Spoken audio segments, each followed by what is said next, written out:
And now, Signature Dish, a WETA original series. Today on Signature Dish, we're enjoying some standout seafood. Oh, I can already smell some wonderful aroma. Well, we're cooking a wonderful fish. We'll begin with a favorite local delicacy. It's all Maryland blue crab. I would put it up against any crab, hands down. Amen to that. Before venturing out in search of a South American specialty. In Peru, we get an abundant amount of seafood. That is just outrageously good. And we'll enjoy the signature fish from a beloved DC institution. It's a nice, oily, buttery fish. We've been having it on the menu since day one. Wow. I'm Seth Tillman, WETA producer and DC native, and I love good food. That's why I'm traveling to restaurants across the DMV. At each stop, looking for the one thing you just gotta try. That signature dish.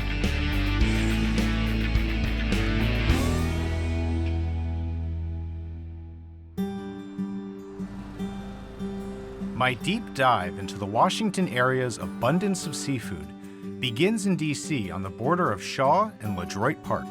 It's here at Fish Scale that Chef Brandon Williams and his sister Crystal are serving up their unique specialty, the fish burger. So our father is a marine microbiologist, and I remember when I was younger, oftentimes going out on the research vessels with him to collect water samples. I used to see it as just a boat trip, like going out on a boat, and we would collect samples. He would have us collect samples, and it was really there that I just learned about like the preciousness of the Chesapeake Bay. About a decade ago, our mother became a pescatarian. And so one holiday, 4th of July, we celebrate my mom's birthday. My brother decided to come up with a gift of love. And so he created the fish burger. And so he got wild, sustainable red snapper, broke it down, crafted into a burger. It wasn't as meticulous as we do here, but it was a start, and I just grinded up the fish and made a patty, and I did maybe 8, 9, 10 of them, and I just know the family devoured it. Yeah, they did, and she almost didn't get one. When people usually think of burgers, they sometimes think of not good quality meat, but we actually take wild-caught, sustainable fish. We take the skin off, we take the bones out, and we grind that into a premium burger. And we don't use any breadcrumbs, no fillers. So I wanted to do something where each fish, you can taste the difference because everyone is nuanced. My whole plan was to try to get people to eat more fish, support the local economy, support fishermen, and preserve waters. You know, if we could eat fish healthily, then I believe we could do it in a sustainable way. While Fish Scale sources wild-caught fish from around the globe, I'm heading there to try their signature dish, which features an ingredient found much closer to home. Brandon. Hey, nice to meet you, Seth. Nice to meet you as well. Crystal. Hi, Seth, how are you? I'm doing well. Pleasure to meet you. I see you got your hands full there with a lot of delicious looking crabs. Yes, I am actually picking all of the shells out of the crab. Glad I'm a tactile person because it definitely helps. Well, they haven't really invented a better way to get shells out of the crab yet. They have not. I think that's going to be my next new invention. Well, good luck on that. And I personally love crab. What are you guys making today? So today we're making our True Blue Maryland crab burger, and that's our signature dish here at Fish Scale. Well, you know, I've had plenty of crab cakes in my day, but I don't think I've ever had a crab burger. What's that all about? It's all Maryland blue crab. We don't use any breadcrumbs, no fillers, so we like to say no cake in our crab cake, so we call it a burger. If there's no filler, what are you going to use to hold it all together? So we make a mousse out of shellfish. We use lobster tails, we use scallops, and we use wild blue shrimp. This is the mousse right here? Yeah, it took a lot of trial and error, but I just got the right formula. You almost had to be like a scientist to kind of come up with this invention. Yeah, it's like a mad scientist. Yep, actually our dad is a marine biologist, so I think he got a little bit of that scientific bug. Well, I'm glad you're applying it to food. So how does this all get put together here? So we have the jumbo lump crab meat. And you gotta be a little more delicate with that because you don't want to be breaking up those nice, beautiful chunks of crab meat there, right? Not at all, not at all. So now Crystal is mixed in the jumbo lump. We will season it with a little bit of salt. This is pink Himalayan salt. Oh, nice. Then a little bit of pepper in there. And then I have the hardest task of all. I have to quality assure, I have to taste it to see if it's good. Oh my goodness, that's amazing. Oh man, if you're gonna offer me the jumbo lump, you're so kind. Oh man. I'll tell you, how can you improve on that? It's just There's just nothing like Maryland crab. Yeah. It's just the best. I would put it up against any crab, anywhere, hands down. Amen to that. Now I'm gonna take the shellfish mousse and I fold it in gently. And you just kind of spread it over the top. And then I just fold it in. So you have to be really gentle with it. Care. Take care of it. It doesn't even take too much of it for it to all start to kind of bind Yeah, together. yeah. It's like almost like a paste that keeps everything together. But it's flavor in the paste. We actually are adding more seafood. So Right. we're taking what God made and adding more of what God made. So it's just like an abundance of flavor. So now we're gonna form the patty. So we're gonna take ring mold. It gives us that burger shape. So we take a nice generous amount and we put it in the mold. And I know a lot of times if I head out to a crab house, crabs are coming in from the Gulf Coast, the Carolinas.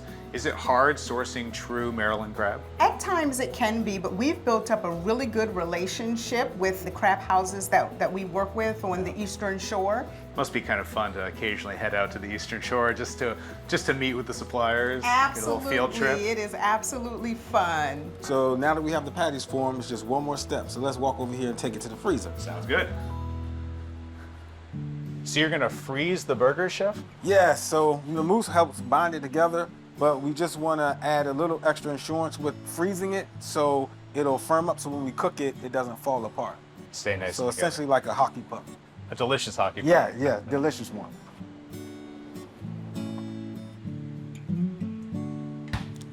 So once it firms up in the freezer for about 30 minutes, we take it out, we pan sear it in the hot pan, get it nice and caramelized, and then we flip it, put it in the oven to cook it through so that shellfish mousse cooks. So we have an olive oil bun that we get from a local bakery. We lightly grill it on our hardwood charcoal grill. And once that's done, we add our signature condiments on, and then we just enjoy it. Brandon, Crystal, thank you guys so much for letting me see how you put this crab burger together. I'm just gonna dig in.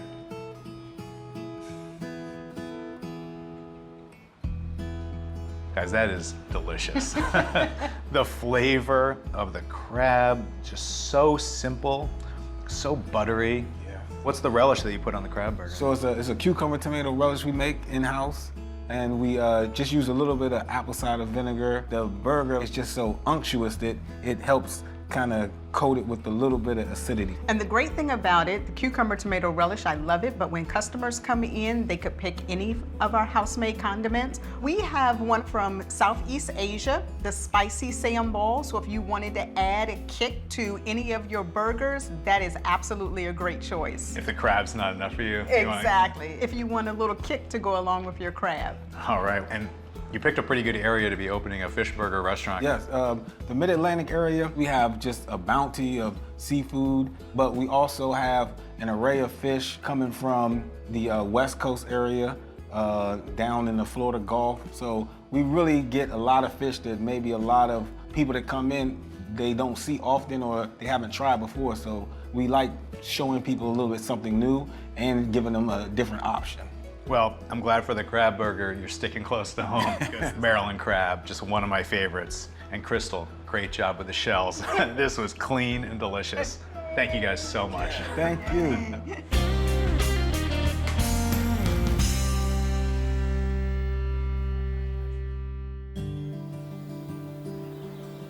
I'm next making my way deep into Virginia to Great Falls. Just off Georgetown Pike, in a sprawling shopping center, is Pio Pio Peruvian Cuisine. What began as a rotisserie chicken restaurant now features over a dozen varieties of authentic Peruvian ceviche. So I was born in Peru. I lived in Lima, the capital, in Barranco, which is right by the coast, right by the beach. Moved here when I was almost 8 years old. I think I started loving food as a little kid. You know, my mom was a great cook. I learned to cook from her. Peruvian cuisine is very diverse. Obviously, it started with the Incas, but as we got conquered by Spain, they brought, spices, they brought different ingredients, not only Spain, there's Africa, in Asia, Japan, China, India. What makes Peruvian cuisine unique is that we have 3 regions in the country. So we have the rainforest, the mountains, the coast. From the coast, obviously we get an abundant amount of seafood. It's very fresh. What really holds Peruvian, in my heart, obviously, I'm from Peru. I love cooking it, I love serving it, I love sharing it. So the fact that I'm able to share something that's so special to me with everybody else is what I really love about our food. Seth, welcome. How are you? Doing pretty well, and I'm excited because it looks like we're making some ceviche here today. Got everything on the table to make some Peruvian ceviche. The lime, the salt, got the peppers, the fish, the star, obviously. Of course. And so, what kind of ceviche are you making today? Today, we're making a signature dish, the mahi mahi avocado. It's a ceviche that I came up with a couple years ago. It has the classic element, so any Peruvian ceviche is gonna start with the peppers. The classic always starts with the helimo or the rocoto, which is looks like a red pepper, but it's really spicy. It's not sweet at all. It's really spicy. The mahi mahi avocado is gonna use the Peruvian yellow pepper. Ají amarillo, it's not as spicy, got a very distinct flavor as well, but it's not commonly used in ceviche. And these are all coming from Peru, all these peppers? They're all coming from Peru. If you don't have these, you could use jalapeno, which would make an interesting ceviche, but it's not gonna be a Peruvian ceviche. Not a true Peruvian ceviche, all Exactly. right. So how do you put this together here? So a lot of restaurants use tilapia, we do as well. But for this dish, I felt that the mahi mahi, a fresh fillet of mahi mahi, works well. I like the firmness of it. I cut it in half. So in the old days, we would just take this and pop, pop, pop, pop, just chop it up in like thicker pieces. So we like to cut the fish sashimi style. So now that we have it sliced up, let's get a bowl, make sure it's cold. Temperature on a ceviche is really important. Of course. Everything cold. Cold fish, cold bowl. I like it out here. I like that there's no stove, no oven. It's nice and cool. All right, fish, simple. Take some salt. I'm gonna add the garlic. Ají amarillo paste, which is obviously yellow. And this is the one that's gonna give it a little bit milder flavor. Correct, correct. I'll take some cilantro, a good amount of cilantro. First thing I'm gonna do is just gonna mix this in real quick, okay? Now the salt is really working the fish. All right, we take lime, not lemon. This right here is freshly squeezed. And this is what's gonna do all the actual cooking magic. Correct. So, is there heat on there? No, there's no heat. There's You no know- fire. Really, the lime kind of does the same thing heat does. So it's breaking down the protein in the fish. It seems like magic. It doesn't really seem like it would actually work, but If I guess take a raw piece and a cooked piece, you'll see the difference. And don't get me wrong, I'll eat raw fish all day long. I'm just always amazed that lime juice can actually do the job of cooking fish. It's really amazing, but it honestly really works. So now it's been sitting for a few minutes. I would say it's pretty cooked. Ready to go? So we're gonna add 2 things. Like I said, it's a different ceviche, but it's still very classic, right? So you wanna keep the Peruvian corn. So you notice these things are really big. Those are monsters. Little onions. This is a leche de tigre. It's gonna add a little more body to the ceviche. And the last thing, the avocado. And now, I'm just gonna mix it in. So it's gonna get really creamy because the avocado starts breaking down. So, it's perfect. It's perfect, it's ready to go. Let's plate. Got our bowl? I'm gonna take some lettuce. Not everybody eats the lettuce, but a true ceviche connoisseur will actually take what's left at the bottom, dip the lettuce in there, and just take a bite. Get every last bite of that marinade you can. yeah. All right, take this, set it here in the middle. Add a sweet potato. Gonna add some cancha, which gives it that crunch factor. A little bit of microgreens on top. And we're done. That is beautiful, Chef. You ready to dig in? Let's do it. Let's go. All right. Chef, thank you so much for showing me how you make this mahi mahi avocado. Seth, thanks for the visit. As you know, we're a Peruvian restaurant. What better way than a pisco sour to cheer? Hey, cheers to that. Thank Salud. you. Salud. Delicious. So Chef, I see a spoon sticking out of the plate, but also a knife and fork. How do I attack this thing? It's not a soup. can look like a soup in a bowl, but it's not a soup. The spoon is really left there for the very end. You'll see that there's a little bit of juice, or leche de tigre, as it's called. So you take the spoon and you drink. All right, well, I know we're not letting anything go to waste today. So if you got lucky, you got the avocado, the fish, some onions, maybe some corn. You can definitely taste the creaminess of the avocado. Yeah, that's just outrageous. That is so good, Chef. And I can even the avocado, that acidity from the marinade, starting to break that down as well a little bit too. I got to get a few pieces of that toasted corn as well. So you're missing one thing, the sweet potato. You got to try that. All right. Oh my goodness, that fork just went through like a hot knife through butter. You probably taste a little bit of cinnamon. It's like a pumpkin pie right there. Just a soft, delicious slice of pumpkin pie. That's just a sweet potato? It's a sweet potato. I did give you the cinnamon trick. There's some other things we add to it. And, you know, plenty of ceviches I've had that just blast you with heat. I like that it's almost a little creamier, a little more mild, too. I felt like with the avocado, it maybe didn't go well with a lot of heat. But don't get me wrong, you know, you want it spicy, you get it spicy. So this is more of the Peruvian peppers? Yeah, I would try the rocoto. That's the red pepper that That's the one that packs a looks. surprising amount of heat? Yeah. It'll add some heat. That will add some heat for sure. And Chef, you came to the U.S. at a pretty young age, right? I was actually 8 years old, went to school here, grew up here. Cooking connected me to my roots. And of course, there's a big Peruvian community in Northern Virginia. It's surprising. I mean, I get new Peruvians coming all the time. And that was my goal. Peruvians can be very picky, I'm sorry. We love good food, but also, more importantly, introduce it to America. And here in Great Falls, that's what we keep doing every day. You know, we get people trying ceviche. Maybe people that may be hesitant, they try it, and they're like, wow, this is good. It's legit. Well, thank you again so much, Chef, for showing me how you prepare this. Such a delicious dish. Hey, salud. Salud.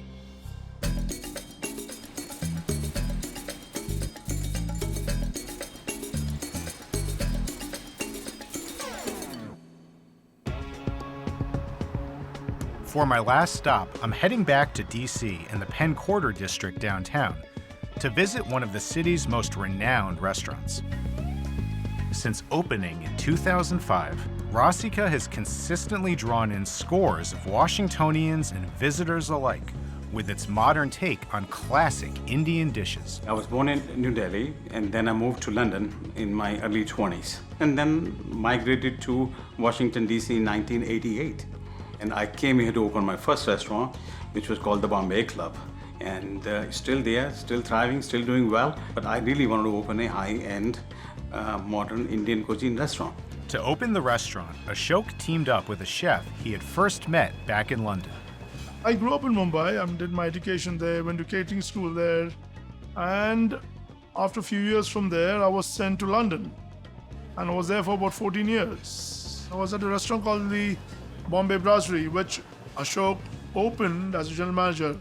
Vikram was the chef after I left there. And I would go back to London 4 or 5 times a year, and I will always go back to the restaurant. He came to introduce himself, that he's the new chef, and it is a very kind, gentle soul, and he wanted to come and work with me. I think we wanted to create a restaurant where people would experience the regional cuisine of India and taste the actual flavors of India.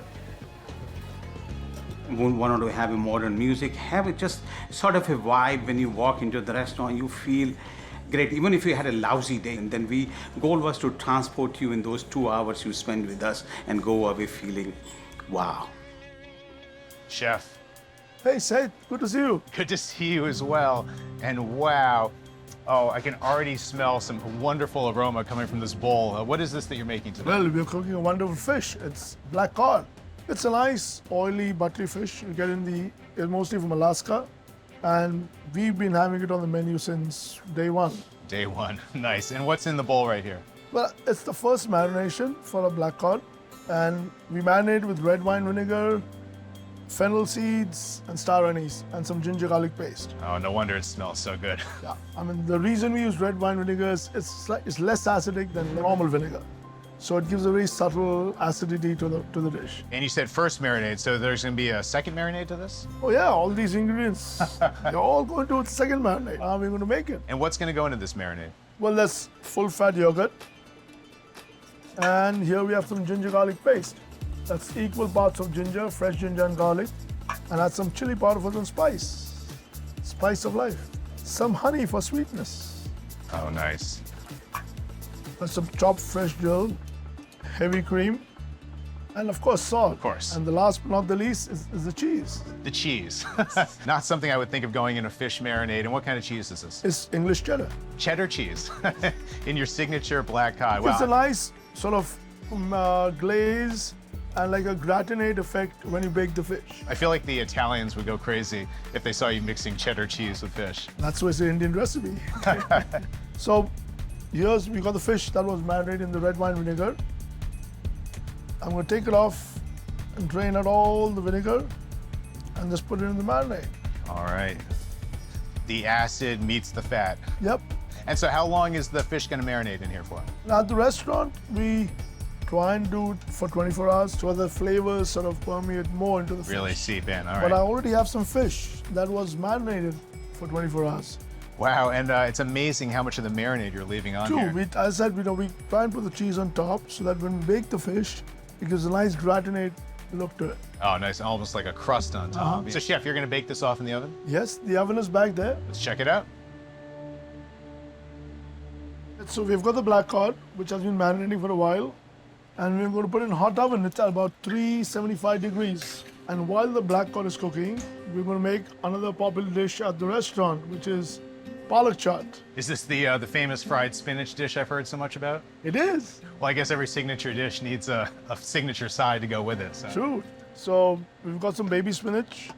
I've got a batter that's seasoned with chili powder, salt, turmeric. That gives it a nice yellow color. And you do not add too much of the batter, just enough to coat the leaves. And you're just going to drop this spinach right into the fryer? True, it's in hot oil. It's just like flash frying. And once it's fried, we're going to dress it up and we're going to enjoy it with the black cod, with a show. Well, I can't wait. I'll leave you to it, chef. Thank you. People generally have a misconception of Indian food in some ways being only chicken and lamb and vegetarian. But see, the Indian coastline is so big, so there's an array of seafood available in India. And I mean, now as we're talking, like my mouth waters when I see different sort of fish that we get in India. In the south and in the west, people love seafood. Now with the airlines, the transportation being easy, seafood you can eat in New Delhi. But the goal here was to introduce more than what they were used to. Indian food is so varied. So people come to the Indian restaurant saying, oh, I want a fish curry. You can have a fish curry, but what we created with the cod is a wonderful fish. And when it comes out and melts in your mouth, and it has remained on the menu for the last 16, 17 years. Guys, this looks wonderful. Can't wait to give it a try.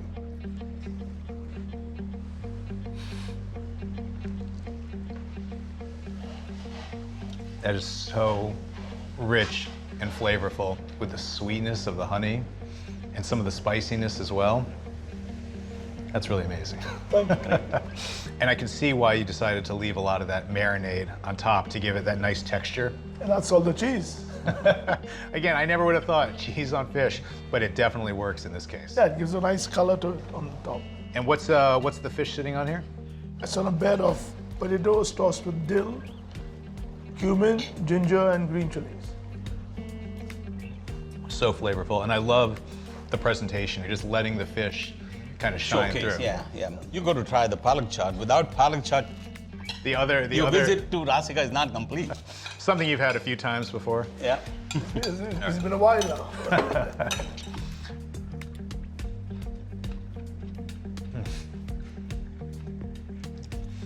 That is just impossibly light and crispy. You've got the honey and the fish.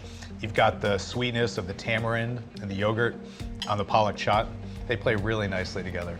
Thank you. Now, so if the black cod has been on the menu since day one, how long after you guys opened did you know you had a hit on your hands? I think in the first few months, we knew black cod will be a great success. And it is also a dish which is easier to introduce to the people who did not eat Indian food before, because this doesn't have the overpowering spices and it's not a lot of sauce or gravy or curry in there. Right. So it's a way of introducing Indian cuisine to the non-Indian eaters. And it's amazing to think that there was a time not that long ago that Indian food, fine dining, was just not something that went together. So when I opened my first restaurant, the Bombay Club, okay, there were not many fine dining Indian restaurants. And I did not open Rasika for 16 years after that. It's very flattering to see all around fine dining Indian restaurants are coming up and they're doing their own thing. We are very pleased and very humbled that we were able to introduce this to Washingtonian and beyond. Well, what a legacy. Thank you guys so much. This black cod was outstanding. Thank you. Cheers.